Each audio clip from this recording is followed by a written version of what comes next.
Once again, we thank you for joining us for our Wonderful Day in the Lord broadcast. And as we look through the different New Testament commands given to the Christians in this church age, we've worked our way up to 1 Timothy. Now, I want to remind you, for those who have been watching our program here for the last several months, we're not looking at every commandment found in the New Testament. There are over 600 of those, and that would take us a very, very long time. So we're being selective. We're combining somewhat. We're skipping some.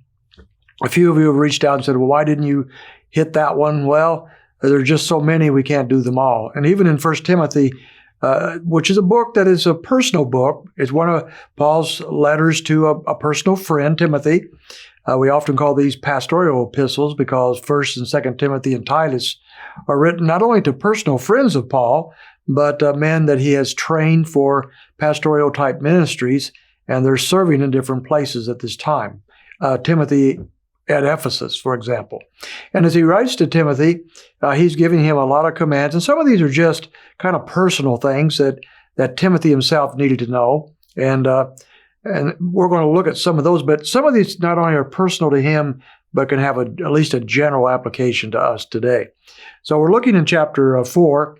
We'll pick up a few here. In verse 6 of chapter 4, he says, "But in pointing these things to the brothers, you will be a good servant of Christ Jesus, being nourished on the words of the faith and of the sound doctrine which you have been following."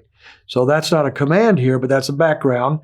He's telling him to point out these things that he's been teaching all the way through the book so far, the first 3.5 chapters. So by doing this, by telling your congregation, the people you minister to, these things, you'll be a good servant of Christ.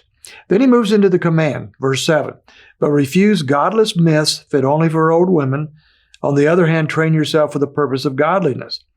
Now, let me explain here. On the negative side, refuse godless myths. Now, he talks about this quite often in his writings to Timothy and Titus.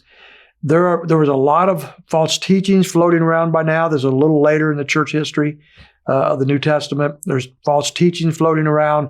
There's myths. There's all sorts of things from the Gentile world and the Jewish world and so forth that he tells him here to refuse these things. Don't get engrossed in those things. Don't get sidetracked by those things. And he said they're fit only for old women. That sounds pretty derogatory, doesn't it? But in my reading about this and studying this, apparently the context is that the older women of that time, the grandmother types, were known for talking to their grandchildren and children and telling them stories and myths and fairy tales, just like we might do today with our grandchildren. And so it wasn't a derogatory thing in that sense. He's simply saying these fairy tales, these myths, these stories, they might be fun, they might be interesting, but that's not what you ought to be sidetracked by. Instead, he says, train yourself for the purpose of godliness. And this is a positive command, train yourselves. Don't be sidetracked by the myths, refuse those, but train yourself for godliness. Now, I think a lot of us have never really thought about the idea of training for godliness.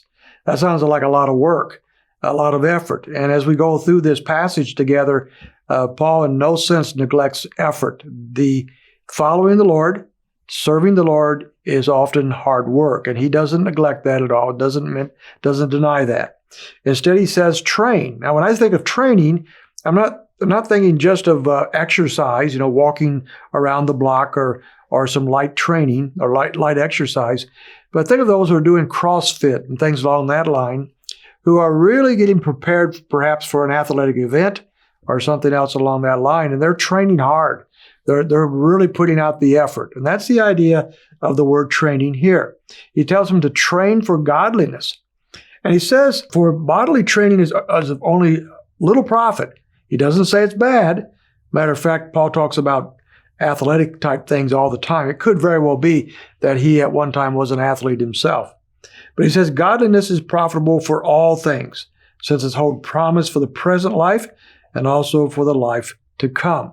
So he's not saying don't exercise and don't train yourself physically, but he says that has very little value in comparison to training yourself for godliness, because godliness, it holds promise for this present life right now as we live in this world, and it also talks about the future, the life to come, as it prepares us for the future and the reward that is ours for living this kind of life.